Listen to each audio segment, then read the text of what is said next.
untuk maju tampil melawan dunia. Dan kisah itu semua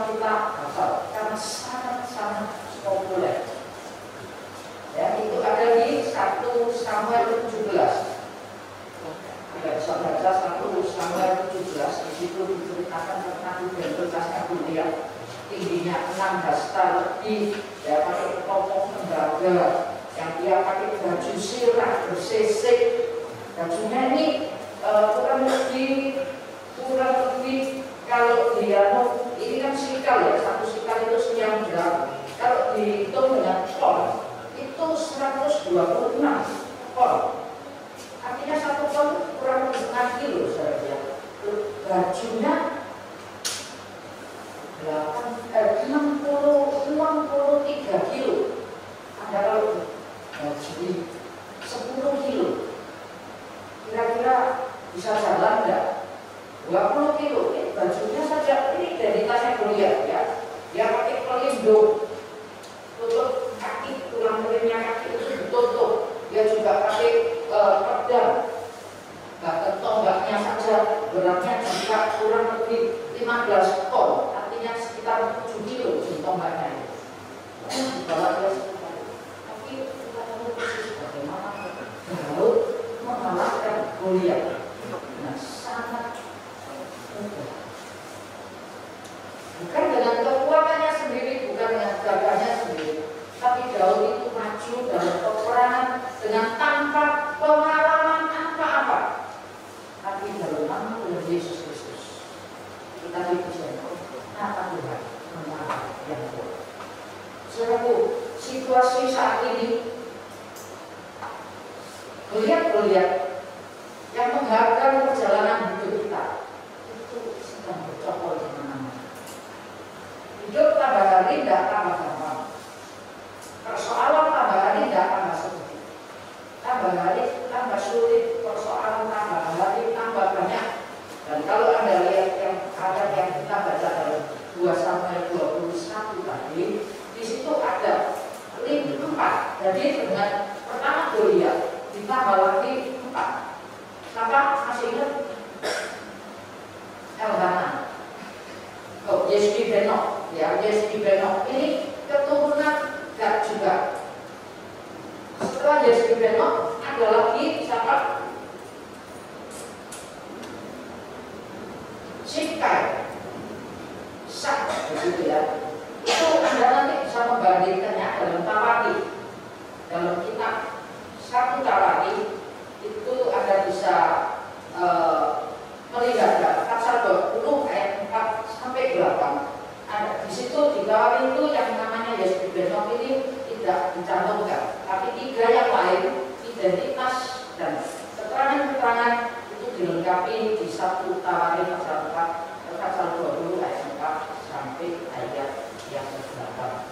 Tapi hari ini yang ingin saya katakan kepada Anda, ini berapa tadi Yesbi-Benob, lalu Sak atau Sipai, ya Sikai istilahnya, lalu ada lagi siapa di kitab Raja Samuel itu tidak dijelaskan namanya.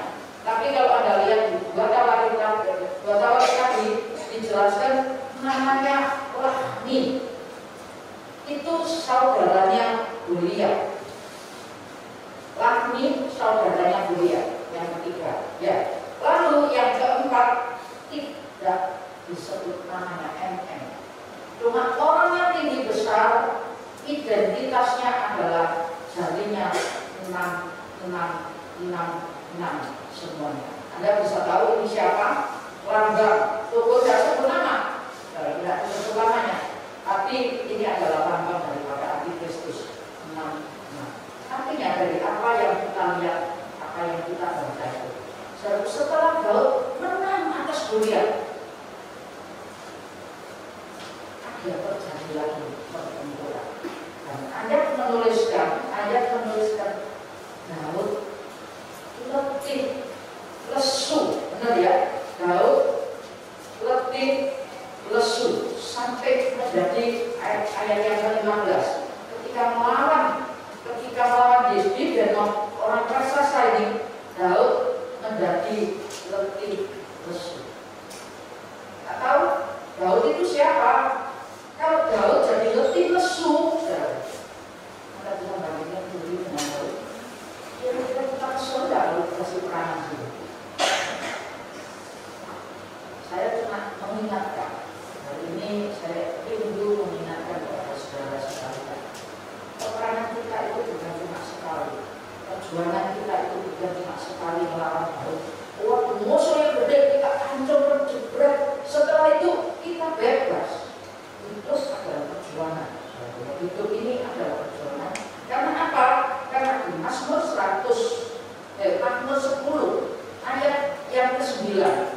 Ya, di situ dituliskan bahwa kalau di Efesus dikatakan singa itu iblis seperti singa yang mengaum-ngaum dan mencari kesempatan kepada siapa bisa diluluh, ia akan meluluhnya.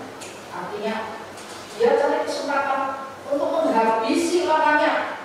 Iblis seperti singa yang mengaum, yang selalu cari kesempatan. Artinya cari kesempatan itu tenggang waktu, saudara, ya ada tenggang waktunya. Hari ini, besok, tahun depan, 10 tahun lagi, 20 tahun lagi, nggak tahu. Tapi yang seperti kalau kita tahu iblis itu selalu cari kesempatan, artinya kita ini harus berjaga. Dan di Mazmur 10 ayat yang ke-9 terungkap. Mazmur 10 ayat ke-9. Ia menendang di tempat yang tersembunyi seperti singa di dalam semak-semak. Ia menendang untuk menangkap orang yang tertindas. Ia menangkap orang yang tertindas dengan menariknya ke dalam jaringnya. Ya. Kalau di Efesus dikatakan singa mengaum, ini di Mazmur dikatakan singa menendang. Kalau singa mengaum, Anda jalan dengan auman, Anda sudah tahu ada musuh. Dan lewat aumannya itu maka dia akan meneror, memberikan teror kepada kita. Supaya kita teror itu kita kalau bisa kalah sebelum perang. Kita lihat coba ya strategi iblis dalam membinasakan manusia. Strategi singa dalam membinasakan makhluknya bukan seperti singa mengaum. Dia berteror di mana-mana sehingga lewat teror ini kita menjadi ketakutan. Itu ya. Dan di Mazmur 10 ayat yang ke-9 bukan cuma berteror, saudara. Dia menendang sembunyi di semak. Kalau namanya menendang sembunyi di semak, itu bersuara enggak? Enggak bersuara. Ya diam aja. Dia sengetan, misalnya dia sembunyi, dia diam. Sehingga kita bukan ketakutan, bukan merasa diteror. Kita ini dalam keadaan nyaman. Kayaknya kita nyaman, kita aman, kita tidak siaga, kita tidak berjaga. Iblis bisa menebar teror, tapi iblis ini dikatakan yang menyembunyikan diri di sana.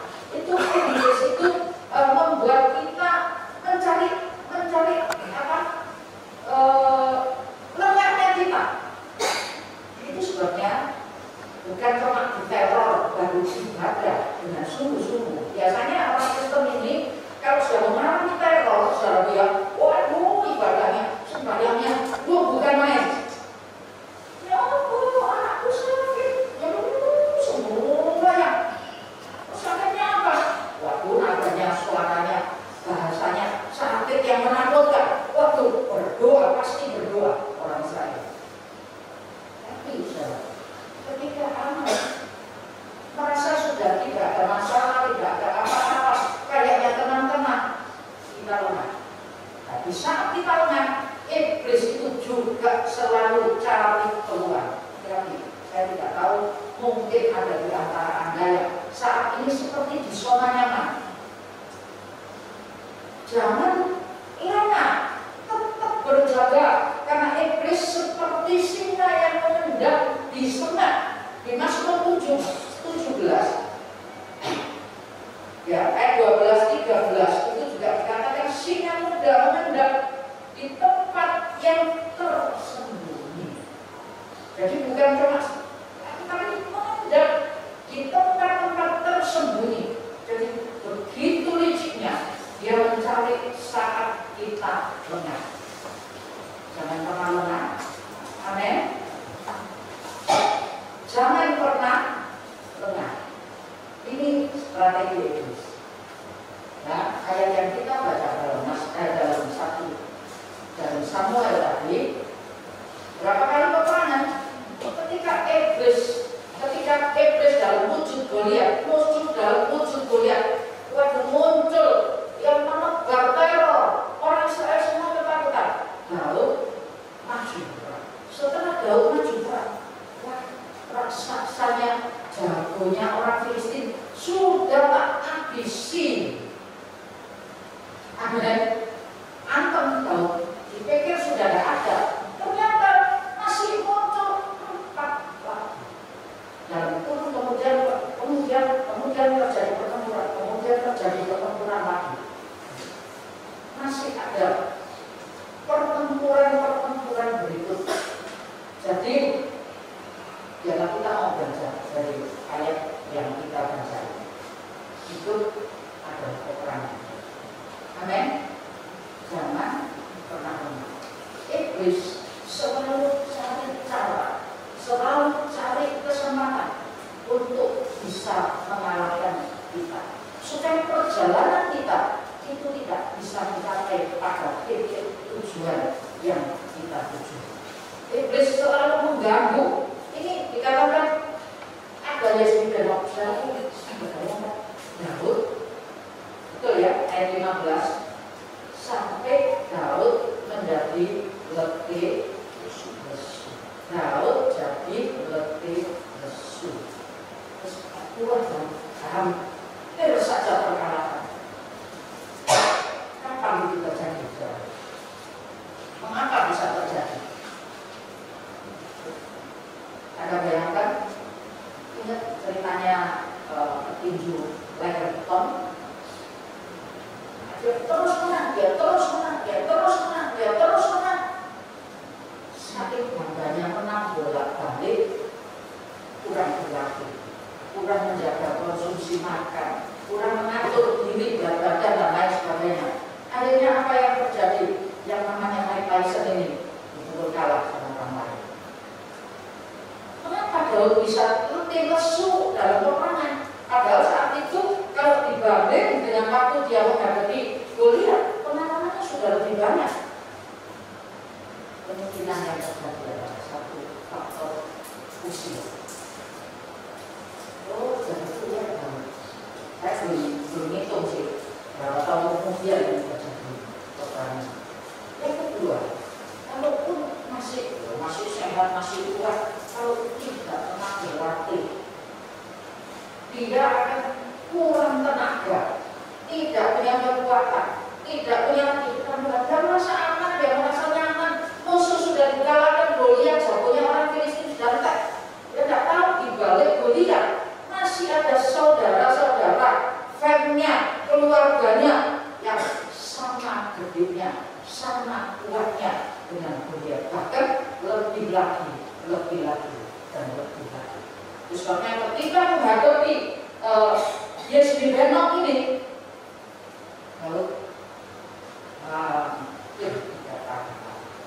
Jadi yang pertama kita pelajaran dari sini yang terakhir adalah strategi iblis. Jangan biarkan diri kita menjadi manusia, karena ada kelicikan sebagai itu. Selalu letih lesu. Lalu Anda kesel nggak sekarang? Dunia ini semua orang jadi kesel, ya. Persoalannya banyak. Kena urusan COVID 3 tahun, COVID mari muncul yang baru lagi apa? Ini baru benar kemarin dulu ya di Singapura ada sekalian baru lagi, sudah mulai ramai lagi. Lalu itu manusia dengan caranya macam-macam untuk berusaha, tapi tentu saja sekarang ada orang yang berpercaya. Aku itu bukan rumah makan di Jalan Nabi saya sana. Konsepnya sudah bagus begini-begini. Bapak tutup. Sekarang gimana? Tutup. Covid sampai tutup. Gimana? Sekarang kelihatannya kalau lihat jalan raya ramai, tapi Anda lihat orang pengusaha banyak, katanya omsetnya turun semua. Kenapa? BBM-nya naik. Belum selesai satu, terus baru ada sakit. Mari kita belajar dari ini ya. Tidak boleh sakit, supaya kita tetap eksis, kita tetap menang. Ini Daud lalu tidak dibiarkan perang sendiri. Artinya ada cara-cara tertentu untuk mengatasi. Kalau kita tahu muslihatnya iblis seperti itu, saudara lihat, usianya iblis seperti itu, maka kita harus cari apa kita. Penyebabnya apa sih? Daun tertinusu, lewat tua, usia, tapi tidak berjaga dan tidak berlatih. Itu ya sekalipun tidak ada perang, latihan perang itu harus tetap. Kalau pergumulan ada kerja sakenaknya. Kalau ada pergumulan baru terang Tuhan, wisu putut saudaraku, jam 4, jam 3, Tuhan, kalau sudah ditolong, kemana 9 orang dusta, yang satu tak balik. Orang dusta yang sebetulnya yang 9 kemana? Tetap standby. Lalu pengatasan yang kedua, kalau memang gaul ini menjadi tua, ya manusia siapa sih? Sekarang mau berapa? Terus 10 tahun lagi, mau berapa? Tetap 17. 20 tahun lagi, mau berapa? 17. Nah, manusia itu sangat termakan waktu. Itu realita. Itu sebabnya generasi penerus, generasi muda, Anda tidak boleh diam, Anda tidak boleh berpangku tangan, Anda tidak boleh tidak menjadi generasi penerus yang kuat dan serius di dalam mengiring Tuhan. Amin.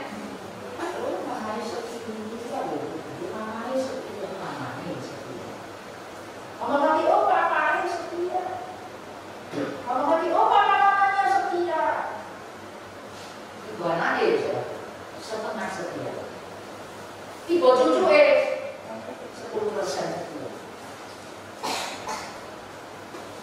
Jadi perhatikan dari generasi ke generasi, Anda harus tetap eksis jadi pengiring Tuhan, jadi prajurit Kristus yang militan. Amin. Sehingga kekristenan ini tetap berjalan, tidak ada terjadi kesalahan. Tapi bagian yang berikut, kapan kita bisa jadi kudus? Karena musuh terlalu kecil. Ini Daud tapi lesu, karena Yesbi benok gede, Yesbi benok kuat, Yesbi benok keturunan raksasa. Daud harus melawan dengan kekuatannya sendiri, kekuatan yang kalau musuh terlalu besar, kalau musuh terlalu besar, kita ini juga lebih lesu dan tidak berdaya. Sekalipun hati berkehendak memukul kalah musuh, tidak ada kekuatan. Bisa, entah tidak bagi loh. Lagi itu, tak belajar punya Indonesia. Saya mau mengisi ini orangnya 2 triliun, kasihan supaya menang. Ngomong aku, musuh terlalu besar. Punya enggak ya kita ini ngomong 2 triliun?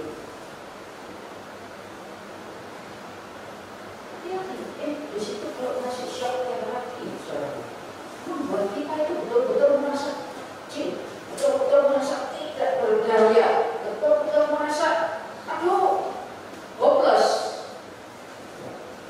Sudah tidak ada kekuatan apa-apa lagi. Dan yang berikut, jadi apa tadi? Atau usia. Coba tanya dosa Nabi mudanya, keluarga Bani Sa'ember, wah itu apa-apa gitu, cantik gitu. Sekarang punya kata Bani Sa'ember. Sebabnya saya memotivasi generasi muda. Anda yang kuat, Anda yang gagah, Anda yang membutuhkan kesehatan, Anda yang masih punya kesempatan banyak. Jangan tutup mata terhadap situasi. Jangan tutup mata terhadap pelayanan ini.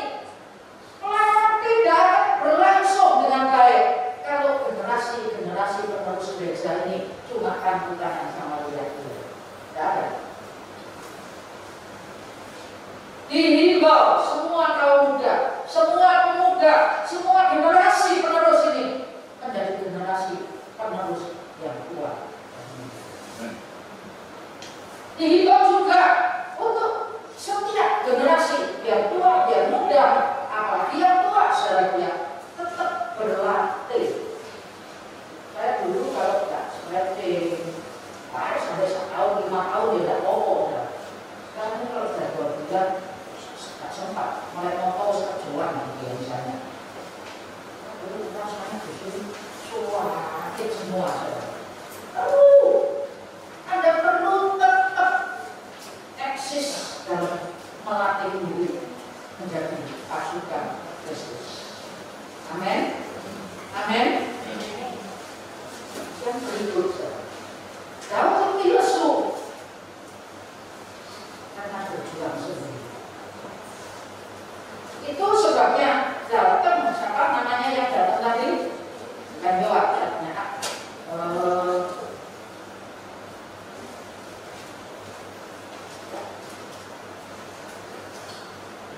siapa yang Abisai, ya, Abisai. Pahlawannya Daud, panglimanya Daud. Kelihatan Daud kelelahan. Abisai tidak berdiam diri. Abisai ikut masuk dalam pertempuran itu, dalam peperangan itu, sehingga Daud mentas sebagai pemenang. Untuk timbukan baik. Yo, salah-salah kadang bukti disesuaikan. Kalau Anda tidak punya tembok, Anda mau kerja sendiri. Kalau letih, lesu, lelah, Anda tidak punya kekuatan apa-apa. Anda tidak mampu untuk berjuang dan berjuang lagi. Tidak bisa. Lalu, tembok syafaat. Subsidi silang itu namanya. Amin. Saya rindu itu ada kok. Tapi mungkin pernah karena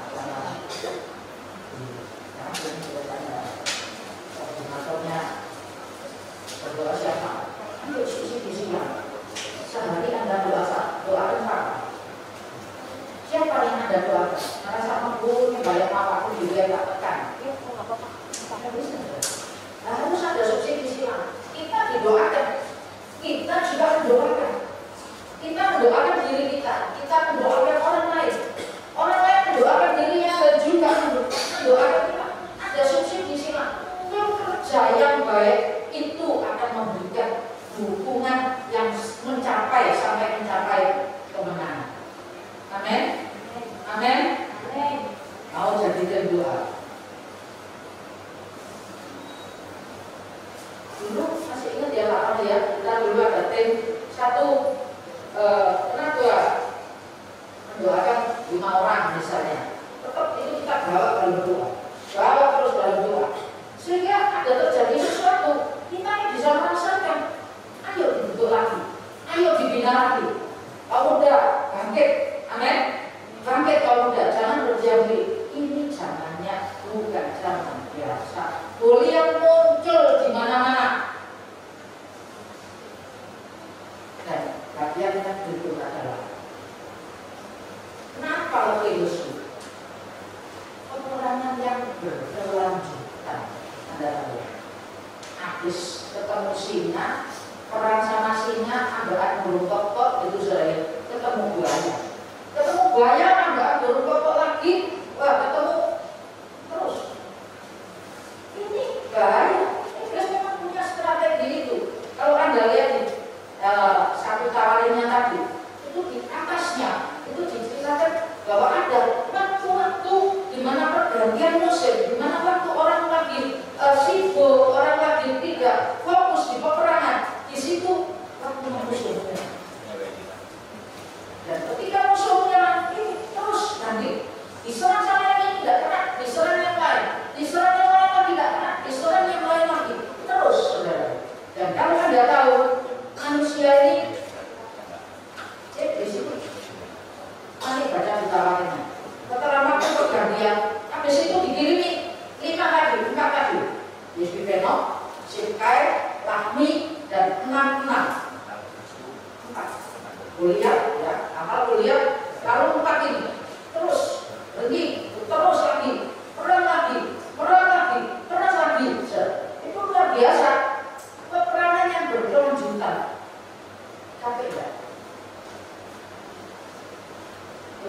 urusan bojo, urusan anak, mari urusan anak, urusan toko, mari urusan toko, urusannya tonggo, jadi sama tonggo, mari itu sebentar lagi kontrakannya rumah habis, dari kontrakannya rumah habis, apa aja?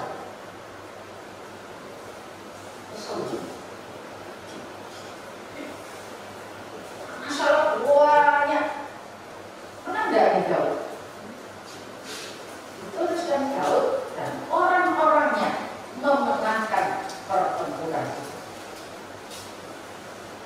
Memenangkan pertempuran itu di satu Tawarik, bagian terakhir juga di tadi kedua samanya, ya, itu juga. Nah, lalu beban yang berkelanjutan ini, itu juga saya justru tidak fokus di beban berkelanjutan. Itu juga. Kalau Anda bawa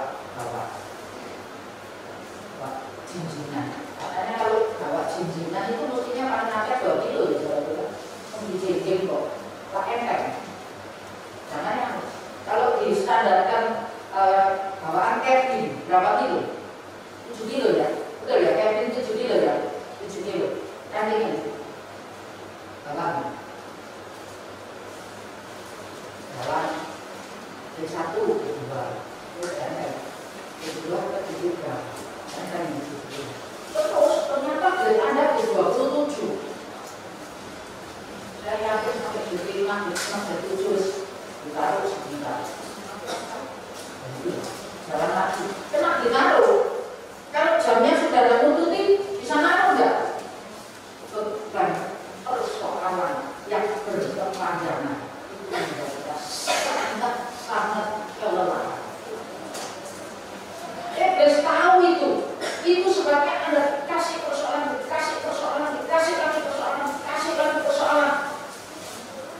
Kalau yang tadi umur sudah kasih dengan generasi muda. Kalau yang tadi soal tidak pernah latihan ya latihanlah. Kalau yang gede ya gimana. Tapi kalau yang ini ngatasinya gimana? Ada bagian-bagian yang juga kemampuan. Bisa dibaca nanti 11 ayat 8 sampai 31 dikatakan apa?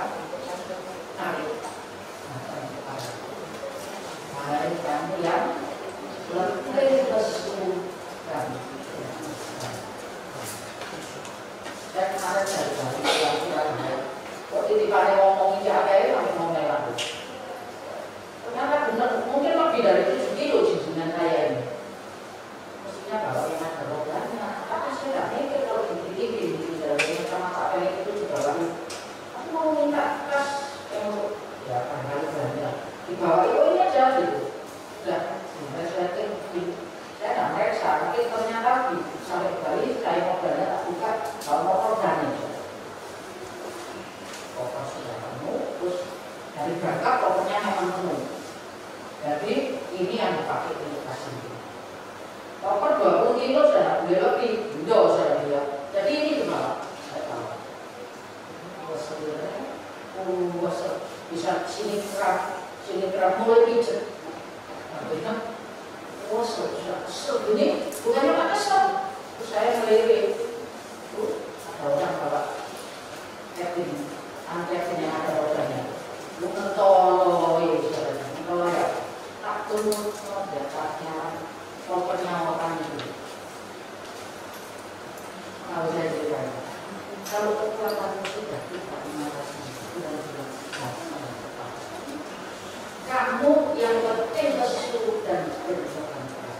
Saya tidak tahu hari ini bagaimana keadaan Semarang, tapi pesan ini tajam sekali dari hari Kemis tajam datang kepadaku, hai umatku yang berbeban berat, letih lesu dan berbeban berat, karena aku akan memberi kelegaan. Gimana cara Tuhan memberikan kelegaan? Mazmur 55 ayat 22 itu dalam terjemahan Indonesia-nya.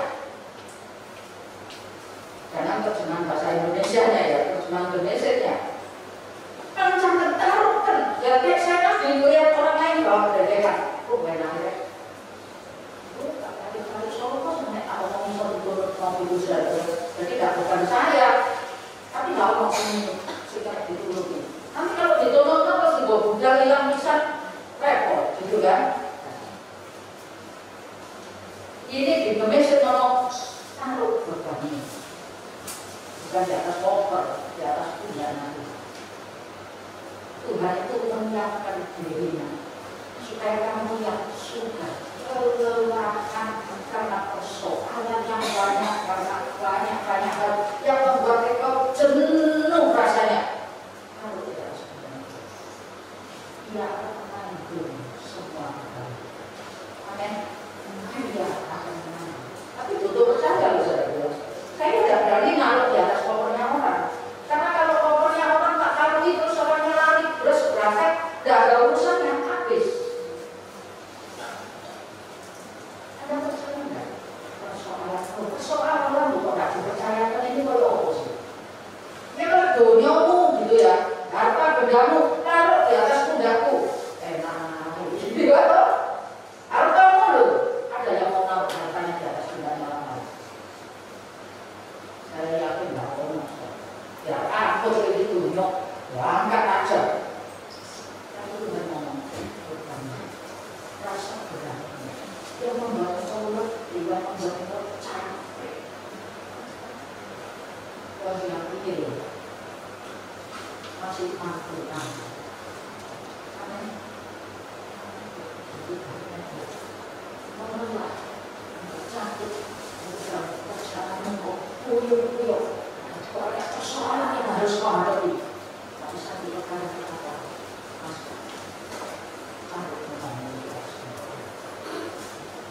Lalu caranya lagi belajar kepada ini kalau bahasa Inggris dikatakan belajar kepada ya. Yang namanya belajar itu apa?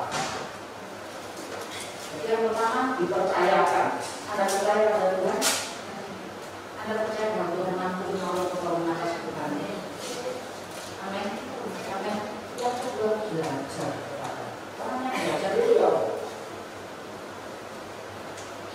Orang yang belajar itu ya kayak baru ini COVID lama. Hampir selesai saya baru bersadar. Aku berbocor. Kita mau mengambil S2-nya, mau pakai COVID ya, bisa Zoom. Sekarang sudah nggak bisa, sekarang sudah tatap muka. Kelewatan. Zoom itu ketemu enggak? Tapi ada komunikasi apa enggak? Anda pernah Zoom sama Tuhan? Lalu Tuhan di sono katanya, tapi Tuhan juga ada di dalam hati orang yang penuh.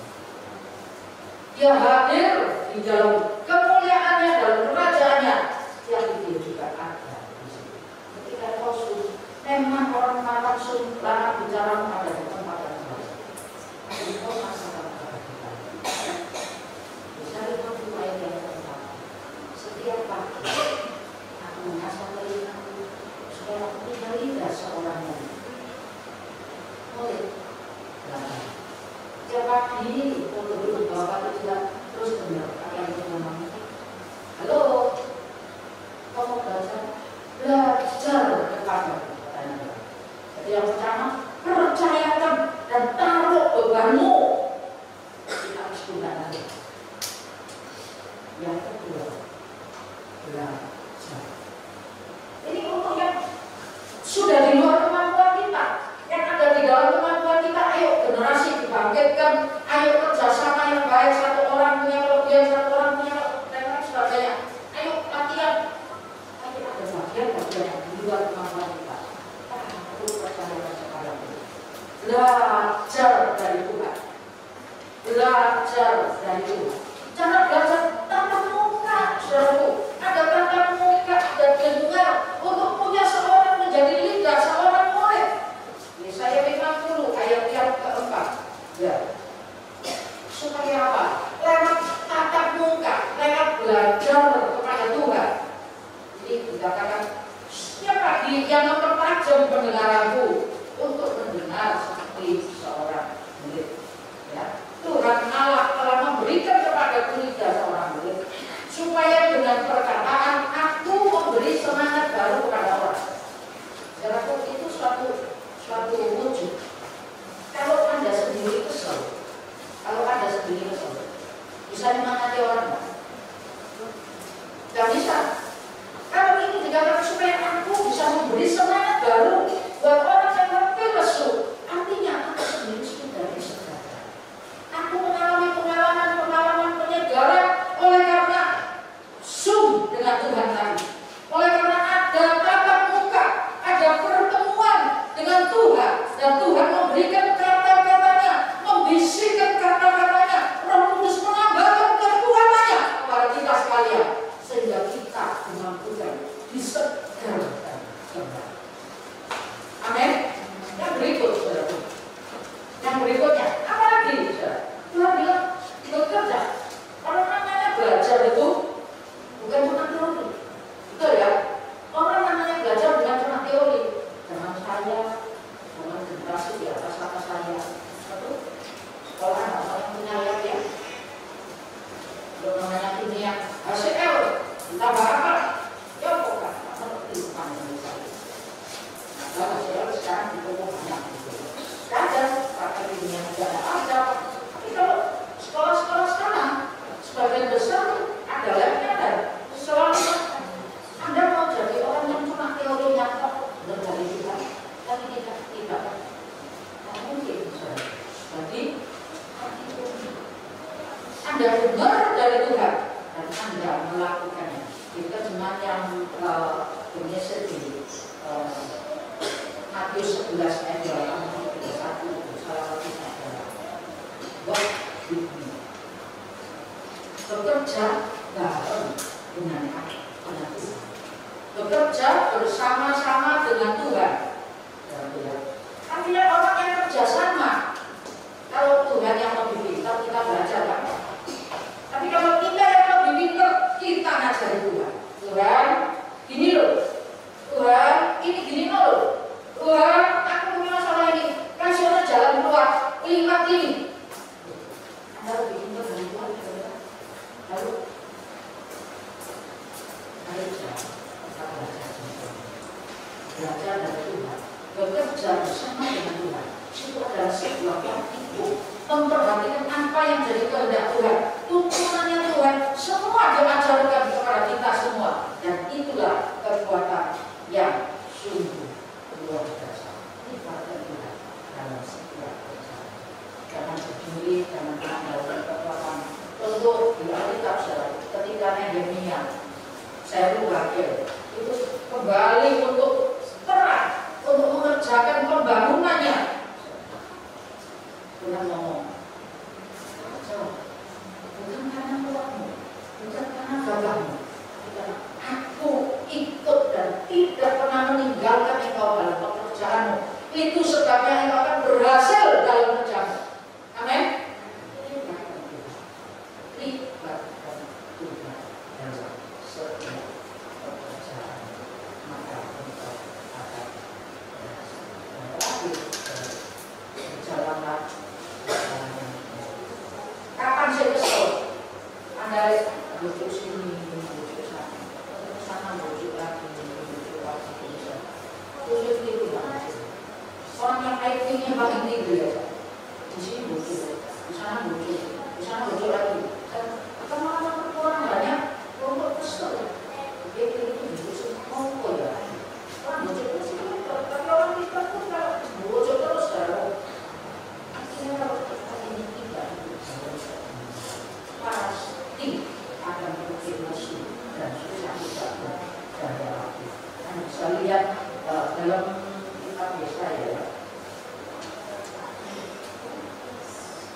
Yeremia 6 ayat 16. Yuk, belajar ini. Yeremia 16. Beginilah firman Tuhan. Ambillah tempatmu di jalan-jalan dan lihatlah. Tanyakanlah jalan-jalan yang baru salah. Di manakah jalan yang baik? Tempuhlah itu. Dengan demikian, engkau mendapat ketenangan. Tetapi tanyakan di mana ada jalan yang baik, tempuhlah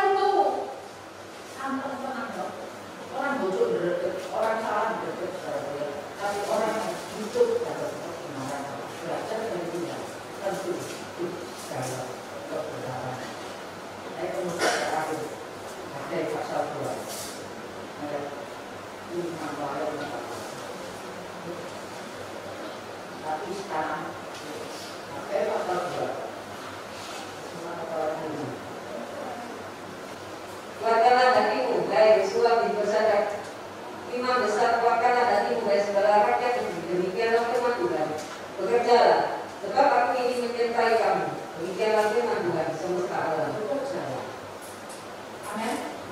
Jangan cuma minta tapi tidak kerja dari Allah. Salah itu. Bekerjalah. Pernyataan Tuhan ada pada semua. Manusia seringkali kalah, tapi tetap menang. Tadi dikatakan sekalipun ada Yesus Belok, sekalipun ada Simpai, sekalipun ada Laki, sekalipun ada enam, serta tambah menikah. Kalau Anda tahu Yesus Belok, setelah itu Simpai itu gerbang, ya gerbang, dianggap di gerbangnya. Terus Laki itu bicara soal roti itu rotiku, firman, seragam direbut, dan akhirnya sampai ke 6 itu, di kelima.